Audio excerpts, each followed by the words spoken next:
성경 말씀 봉독하겠습니다. 사도행전 1장 8절의 말씀입니다. 같이 합독하도록 하겠습니다. 오직 성령이 너희에게 임하시면 너희가 권능을 받고 예루살렘과 온 유대와 사마리아와 땅끝까지 이르러 내 증인이 되리라 하시니라. 한번 더 읽겠습니다. 오직 성령이 너희에게 임하시면 너희가 권능을 받고 예루살렘과 온 유대와 사마리아와 땅끝까지 이르러 내 증인이 되리라 하시니라. 아멘. 오늘도 우리에게 주신 본문의 말씀을 통해서 성령님이 이끄시는 삶이라고 하는 주제로 함께 은혜 나누기를 원합니다. 이것이 대주제고요. 성령님이 이끄시는 삶이라고 하는 이 주제 속에서 지난 약 10주 동안 성령의 권능에 대한 것을 말씀을 드렸습니다. 그리고 오늘은 두 번째 소주제로 성령 세례를 베푸시는 목적에 대해서 함께 은혜 나누도록 하겠습니다. 왜 우리 하나님께서 구약시대는 결코 행하지 않았던 성령 세례를 왜 우리 주님께서 신약시대에 와서 갑자기 베푸실까? 거기에는 분명한 이유와 목적이 있습니다.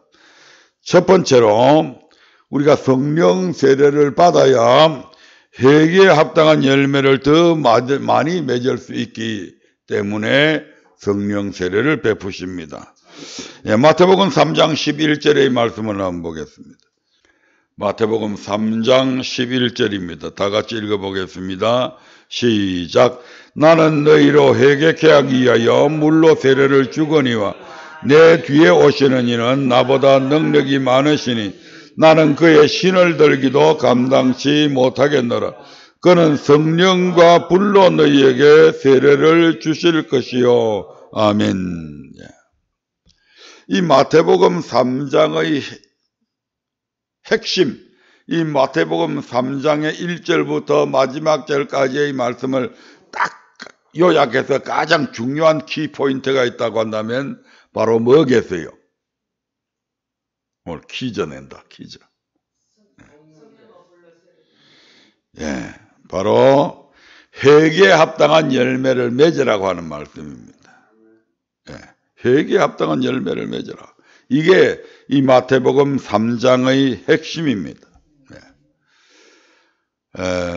구약에 보면 말라기 선지자를 끝으로 우리 이제 기독교 역사에서 관점에서 보면 말라기 선지자로부터 세례 요한이 오기까지의 기간이 약 400년 기간입니다. 그 기간을 가리켜서 신구약 중간사 이렇게도 말씀하기도 하고 암흑시대라고도 말하기도 합니다. 왜 그러냐면 말라기 선지자를 끝으로 세례 요한이 오기까지 하나님께서 이스라엘 백성들에게 선지자를 전혀 보내지 않았습니다.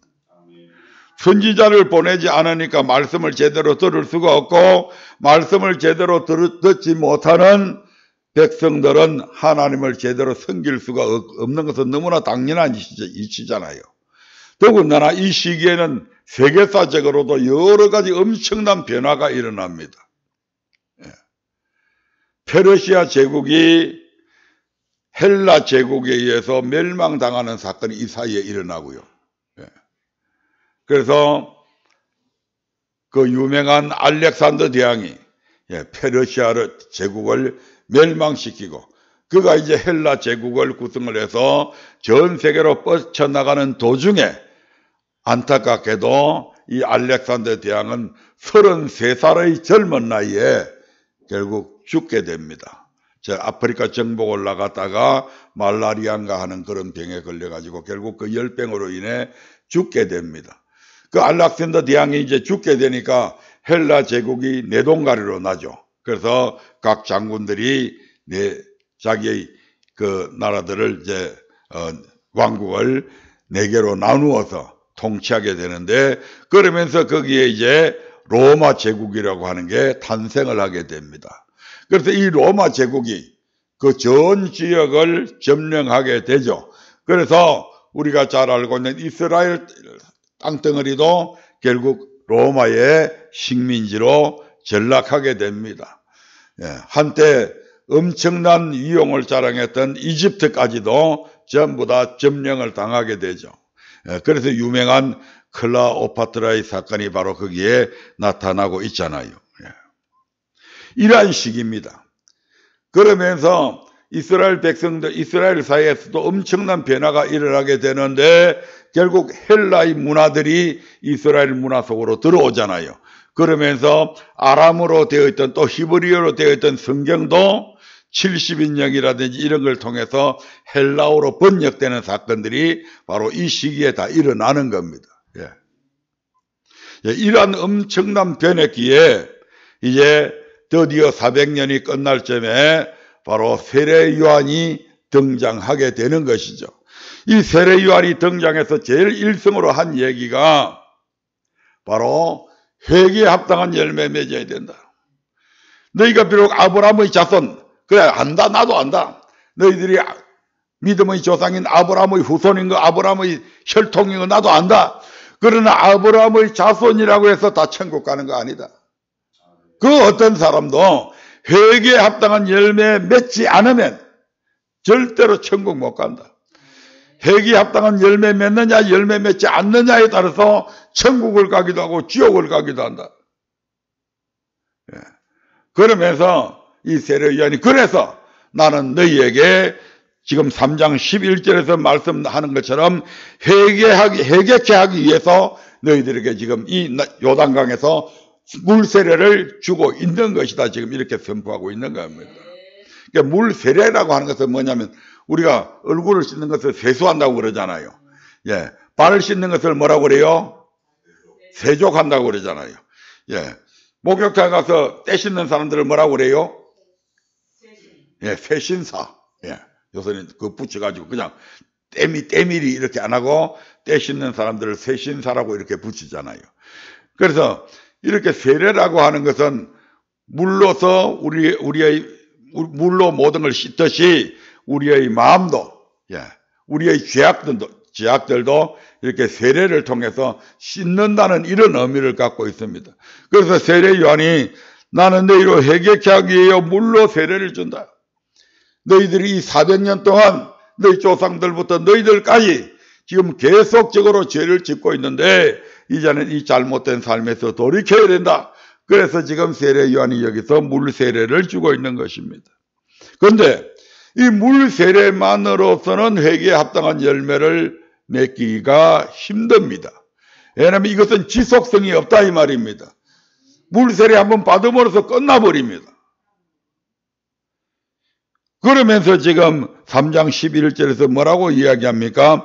나는 너희로 회개케 하기 위하여 물로 세례를 주거니와 내 뒤에 오시는 이는 나보다 능력이 많으시니 나는 그의 신을 신발짝 들고 졸졸 따라다니면서 여기 신으세요 하는 그런 정도, 그 일도 나는 감당하기에 부족할 정도로 그분은 정말 위대하신 분이다.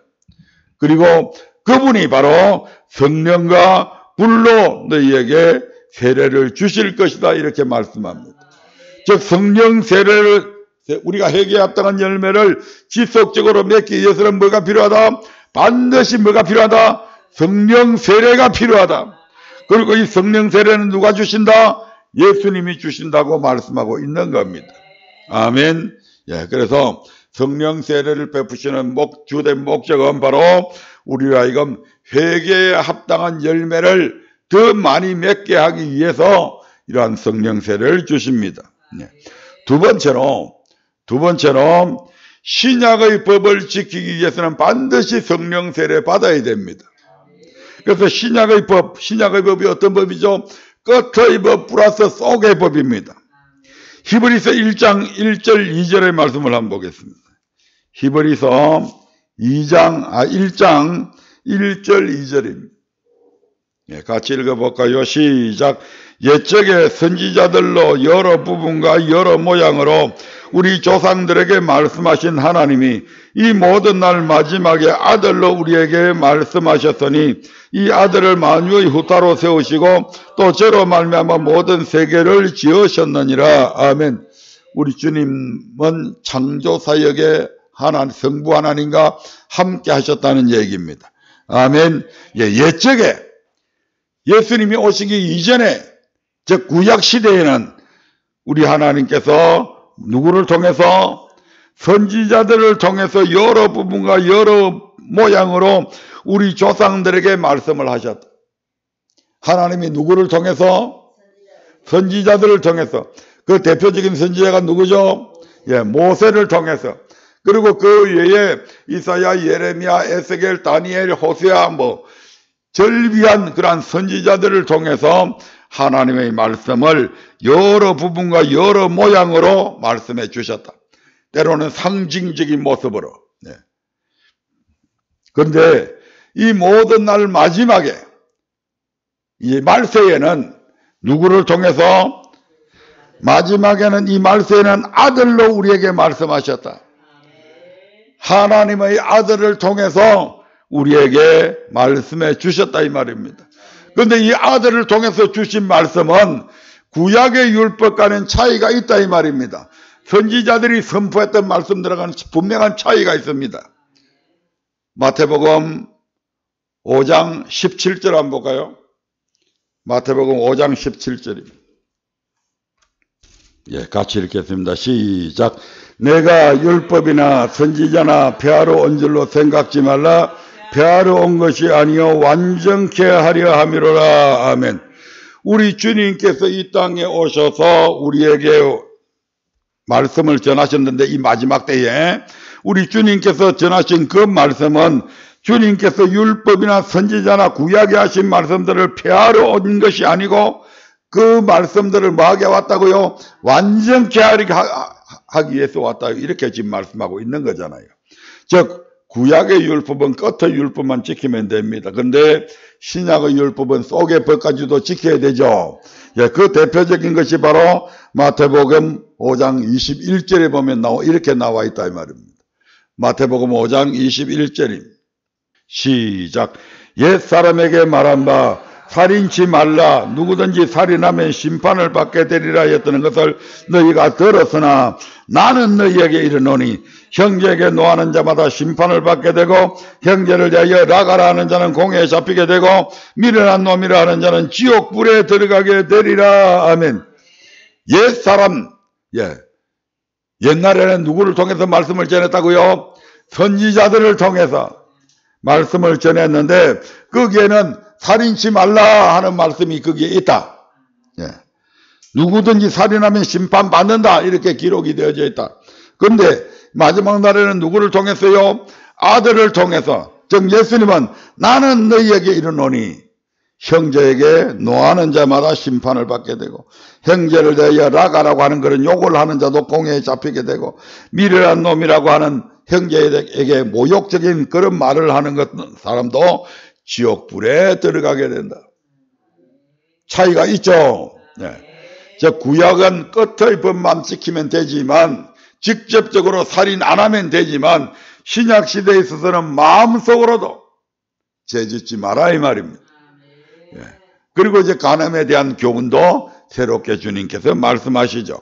아멘. 이처럼 신약의 법을 이러한 신약의 법을 즉 마음의 법까지도 지키기 위해서는 반드시 성령 세례 받지 않으면 불가능하다고 그 위대한 사도 바울이 로마서 7장에서 선언을 하고 있잖아요. 아멘.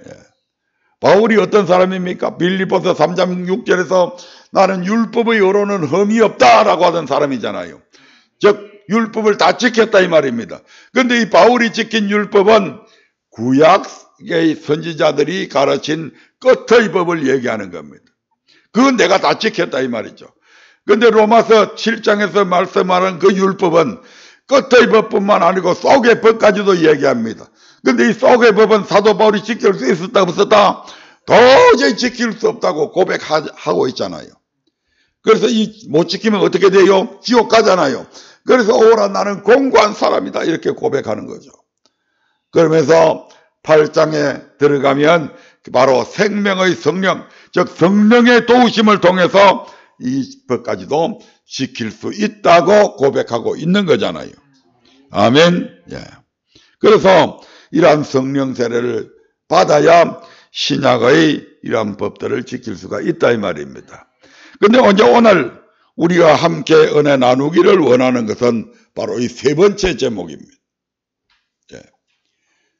성령님이 이끄시는 삶 속에서 성령 세례를 받아야 되는 목적, 세 번째 바로 이 부분에 오늘 주안점을 맞춰서 말씀을 나누겠습니다. 천국 복음의 정인 삼기 위해서 성령 세례 받아야 된다 이 말입니다. 예, 우리 모두는 지난 10주 동안 성령이 임하면 권능을 받는다고 말씀을 했습니다. 아멘. 몇 가지? 10가지를 추려서 말씀을 드렸습니다. 그러면 이와 같은 권능은 왜 주시나? 바로 저와 여러분들을 정인 삼기 위해서 바로 이와 같은 성령 세례를 주시고 그 성령을 세례를 통해 주시는 그 권능을 가지고 이와 같은 정인되게 하기 위해서 그렇게 하신다 이 말입니다. 네, 팩트 체크합니다. 사도행전 1장 8절의 말씀 봅니다. 시작. 오직 성령이 너희에게 임하시면 너희가 권능을 받고 예루살렘과 온 유대와 사마리아와 땅끝까지 이르러 내 정인이 되리라 하시니라. 뭐가 임하시면요?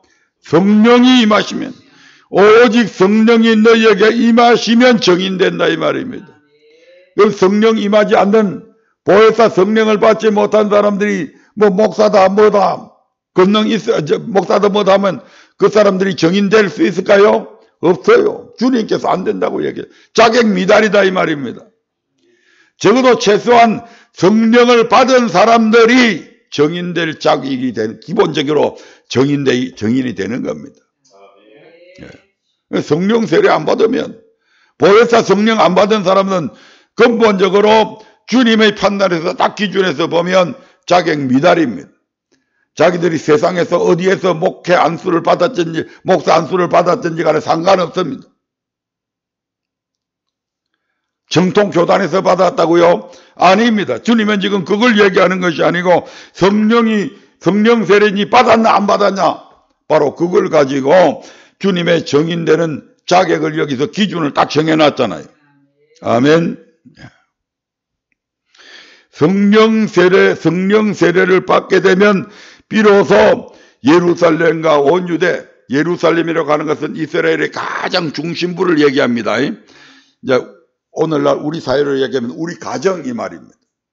우리 가정에서 내가 정인이 돼야 되고, 더 넓게는 우리 친지들한테 정인이 돼야 되고, 더 넓게는 우리 이웃들에게 정인이 돼야 되고, 더 넓게는 대한민국 또는 전 세계의 사람들에게 정인이 돼야 된다 이 말입니다. 이 말씀이 바로 예루살렘과 그 다음에 예루살렘은 한 성이지만 유대와 남유다를 가리키죠. 그 다음에 사마리아 그러면 저 북이스라엘, 북이스라엘의 수도가 사마리아니까 남유다 북이스라엘, 그 다음에 어디에요? 온 땅에 아멘. 정인이 된다고 말씀하고 있는 것입니다. 근데 주님은 이 말씀을 하시기 전에, 이 말씀을 하시기 약 40일 전에, 왜냐하면 주님이 지금 성천하기 직전에 이 말씀을 하셨잖아요. 그럼 주님이 부활하시기 전에 40일 전에 부활하셨잖아요. 40일 전에 부활하시던 그 3일 전에, 그러니까 43일이 전에, 3일 전에 예수님께서 마가의 다락방에서 최후의 만찬을 하게 되죠. 12제자를 불러 모아놓고 거기서 제자들이 발을 씻기고 거기에서 마지막으로 제자들에게 성령에 관한 말씀들과 그 위의 말씀들을 쫙 말씀하시고, 그리고 바로 감람산에 올라가셔가지고 거기에서 제자들에게 기도 좀 해주라고 부탁하고, 예수님도 거기에서 강하게 하나님 앞에 이 십자가를 질 수 있게 해달라고 기도하시잖아요. 그리고 그 밤에 체포되고, 그리고 십자가에 못 박혀 죽으시고, 그리고 3일 만에 부활하셨으니까 약 43일 전에 우리 주님께서 제자들에게 이런 말씀을 하십니다. 요한복음 14장 12절의 말씀을 한번 보겠습니다. 요한복음 14장 12절입니다. 천천히 같이 읽겠습니다. 시작. 내가 진실로 진실로 너희에게 이르노니 나를 믿는 자는 나의 하는 일을 저도 할 것이요 또한 이보다 큰 것도 하리니 이는 내가 아버지께로 감이니라. 한번 더 읽어볼까요?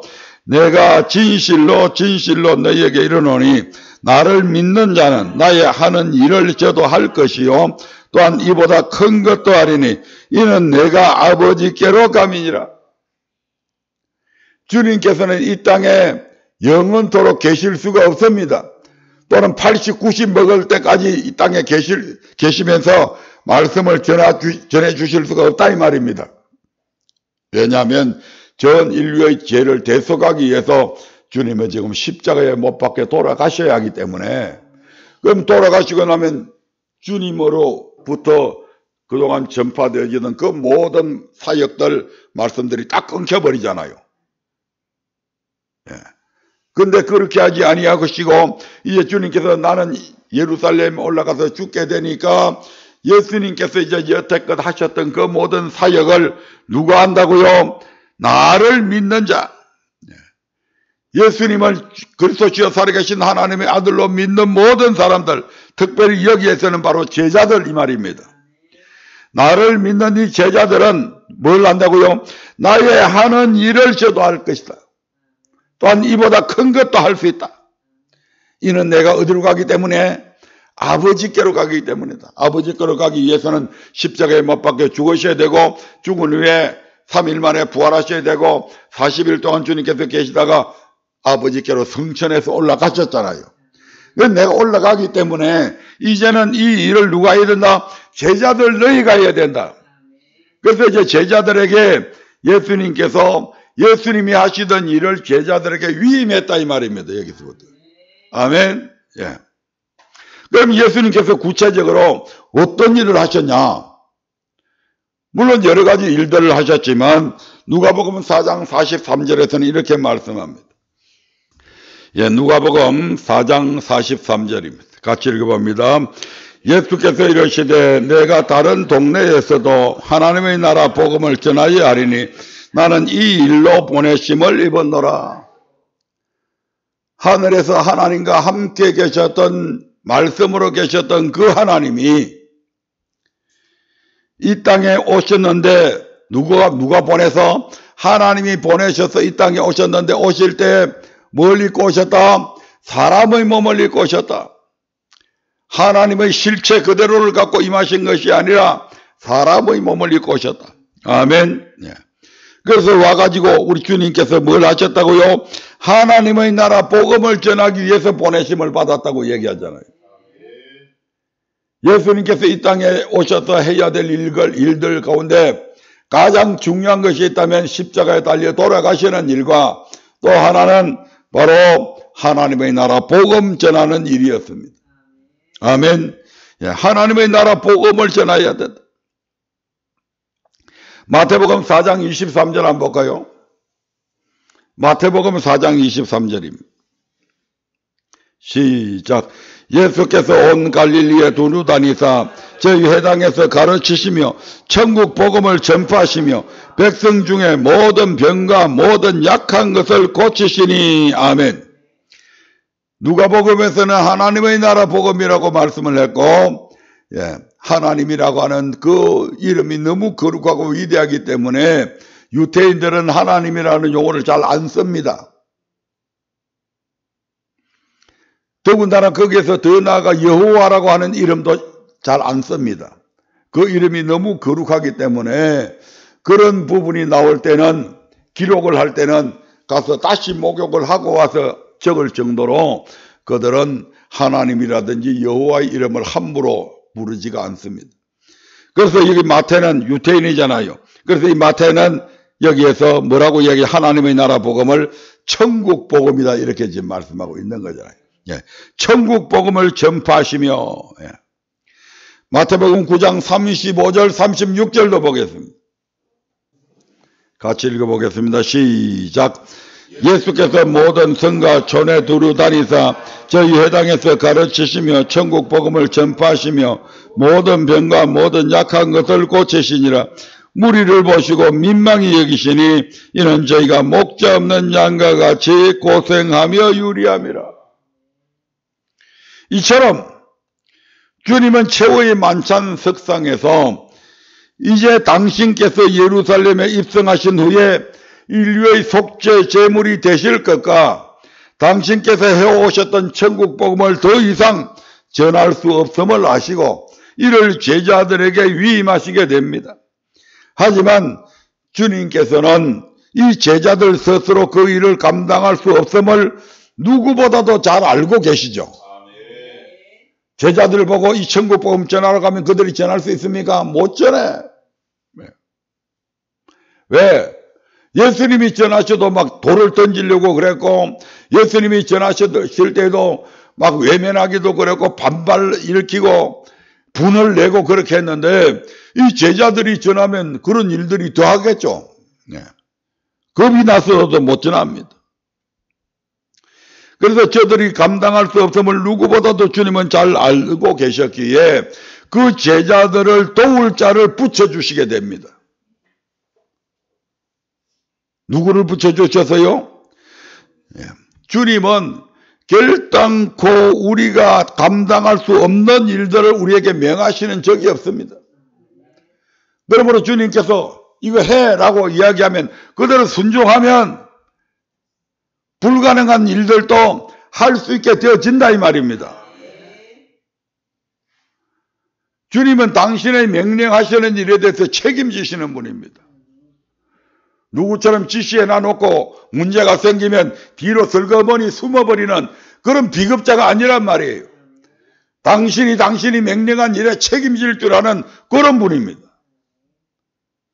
그러니까 이제 제자들에게 그 일을 위임했는데, 그럼 제자들은 그 일을 감당할 수 있는 힘이 있냐?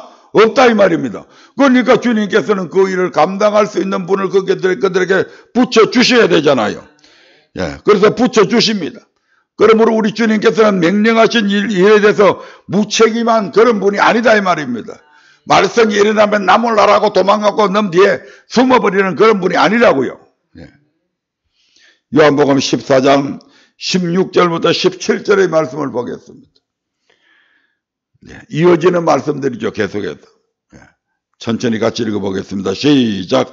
내가 아버지께 구하겠으니 그가 또 다른 보혜사를 너희에게 주사 영원토록 너희와 함께 있게 하시리니 저는 진리의 영이라. 세상은 능히 저를 받지 못하나니 이는 저를 보지도 못하고 알지도 못함이라. 그러나 너희는 저를 아나니 저는 너희와 함께 거하심이요 또 너희 속에 계시겠습니다. 아멘. 굉장히 오늘 설교가 중요한 겁니다. 두 눈 부릅뜨고 들어야 돼. 졸리면 일어서서라도 듣고, 그래도 잘 못 들었으면 집에 가서 유튜브를 통해서도 듣고, 달달 마음속에 딱 암기를 해야 돼. 내가 아버지께 구하겠으니 그가 또 다른 보혜사를 너희에게 주사 영원토록 너희와 함께 있게 해주겠다. 그분이 그걸 받는 것을 뭐라고요? 성령 세례 받았다고 얘기하는 거예요. 그 성령 세례를 받아야 주님께서 감당하셨던 그 일을 내가 감당을 할 수 있다 이 말입니다. 명백하게 나와 있잖아요. 그리고 그 감당해야 될 그분의 그럼 정체는 뭐냐? 그런 진리의 영이다. 예. 세상은 능히 저를 받지 못한다. 이는 저를 보지도 못하고 알지도 못합니다. 그러나 너희는 저를 안다.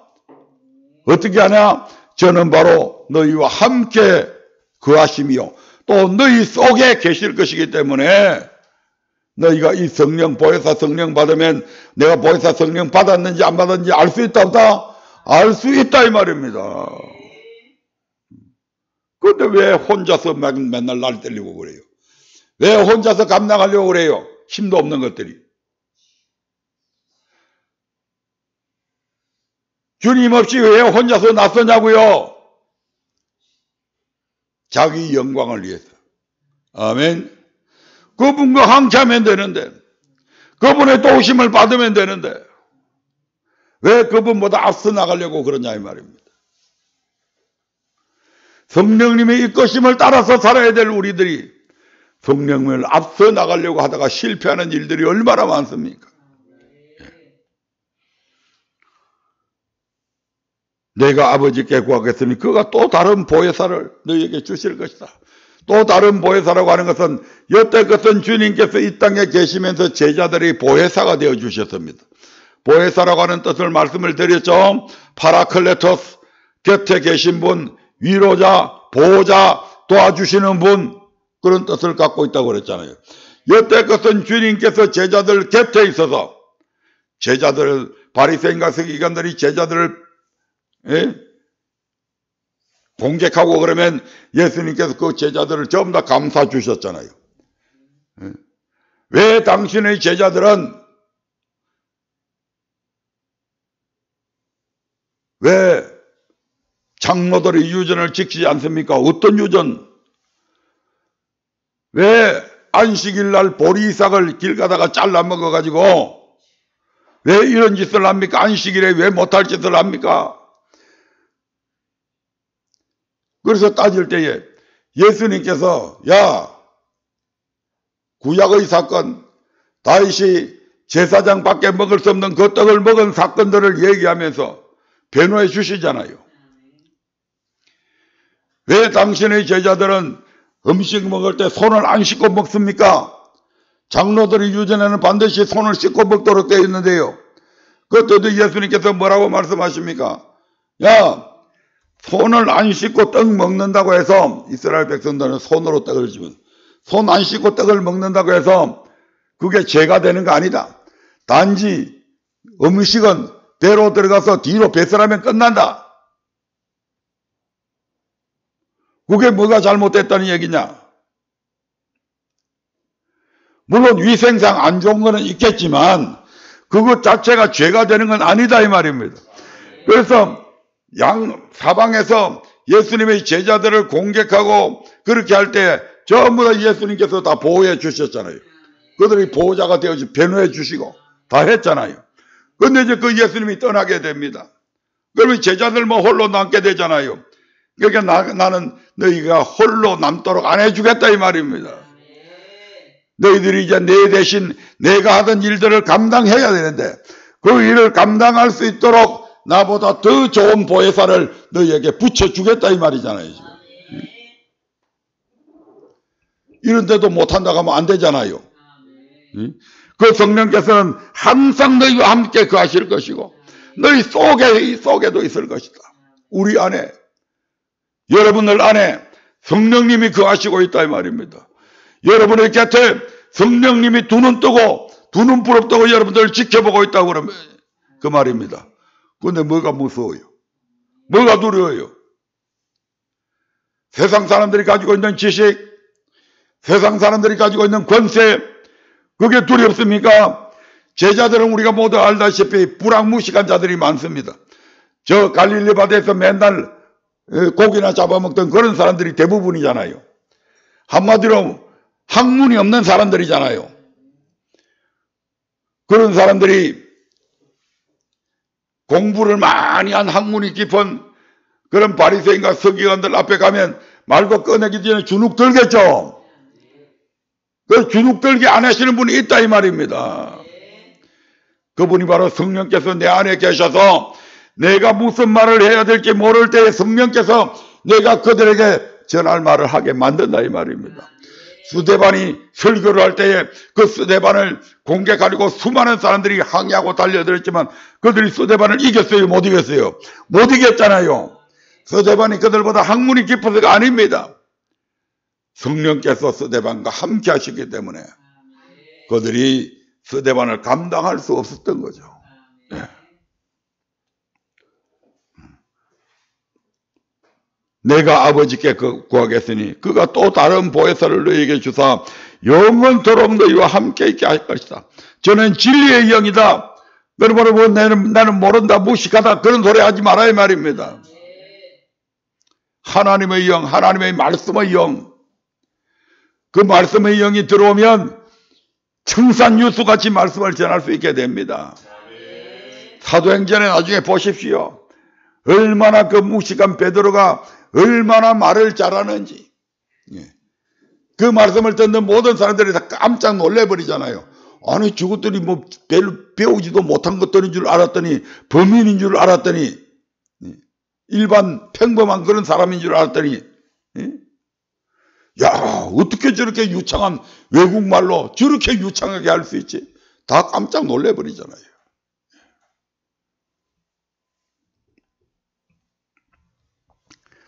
성경에는 보면 신약 성경에 유일하게 역사서가 하나 있습니다. 구약에는 보면 역사서가 많이 있죠. 신약에서는 유일하게 역사서가 바로 사도행전 하나밖에 없습니다. 사도들이 행한 행전. 그런데 이 사도행전을 어떤 분들은 이 사도행전은 성령행전이다 이렇게 말씀하시는 분들도 있습니다.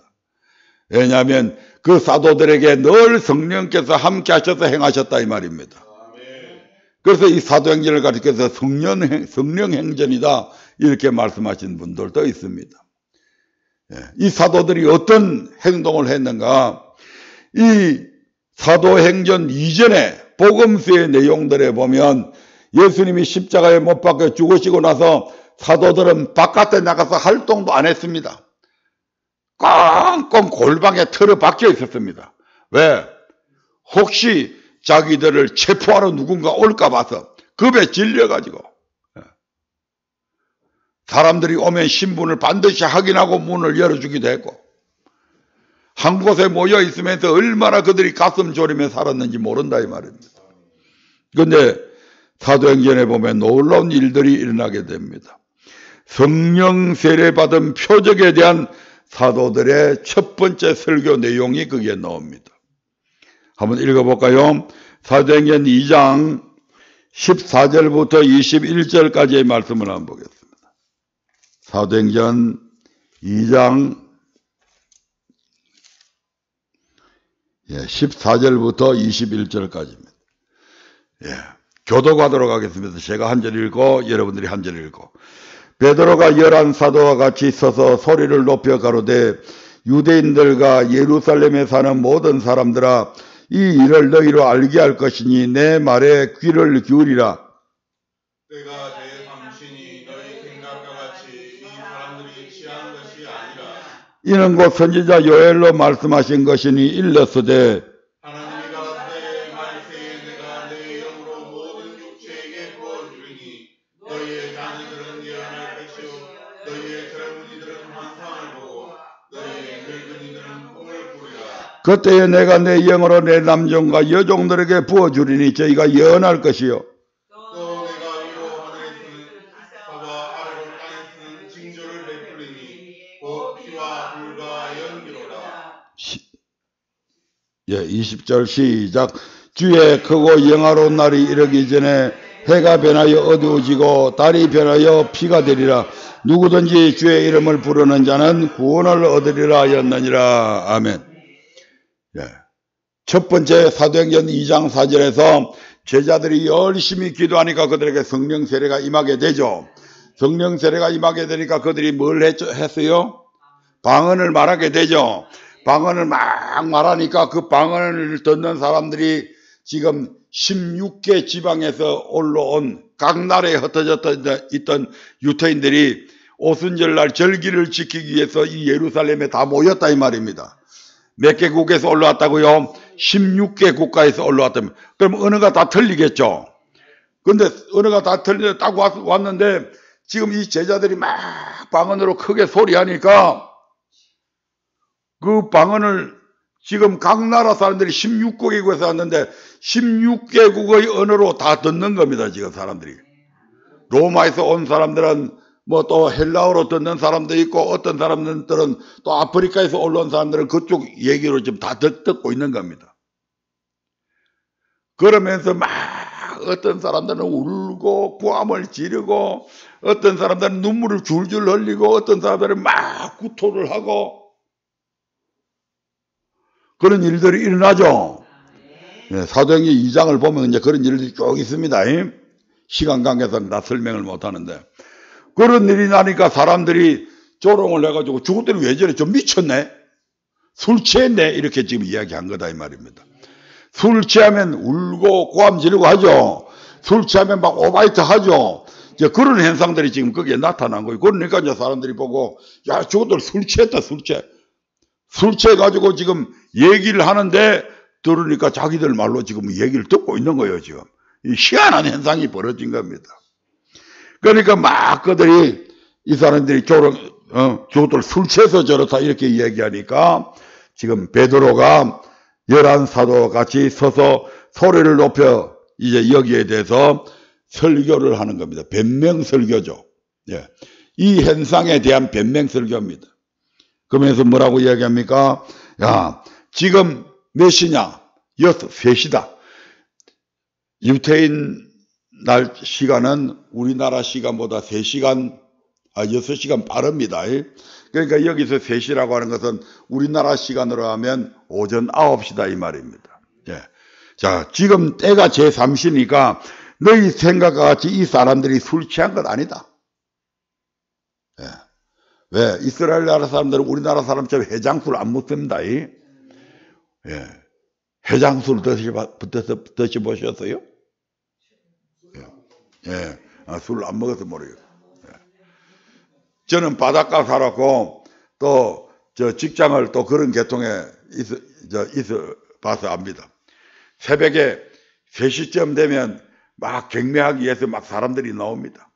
그리고 막 한쪽에서는 경매를 하고 막 이 선술집 파는 데서는 연방 막 술을 파는데, 예, 술 많이 마시는 사람들은 요런 말뚝거프 있죠. 말뚝거프라고 그러는데 맥주커, 거기에 소주 한 병 딱 따가지고 깍 부으면 거의 다 찹니다. 예. 뭐 한 병 갖고 거의 한 병이 다 차요. 그놈을 안주 dom실하고 입에 딱 대고 벌컥 마십니다. 예. 전날에 술 취한 것도 술 깰 거라고 술을 마시는 사람들도 있습니다. 그런데 우리나라 사람들은 그런 해장술 먹지만 이스라엘 백성들은 여기 이 세계에서는 해장술 없습니다.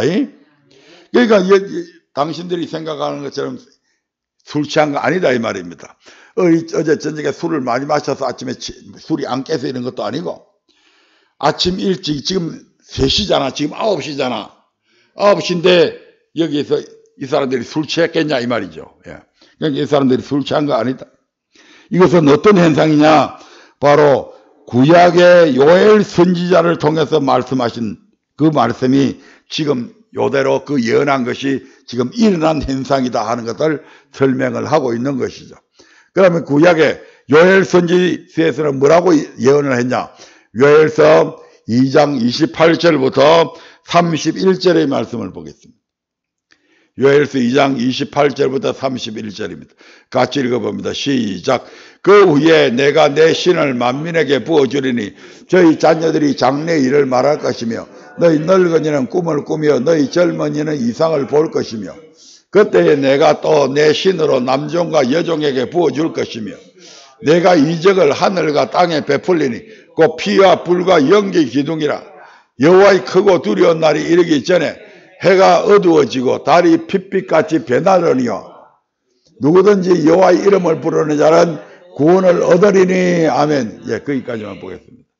이 구약에서 요엘 선지자가 예언했던 이 예언이 지금 신약시대에 몇백 년이 흘러가지고 지금 이 신약시대에 요대로 이루어진 현상이다 이 말입니다.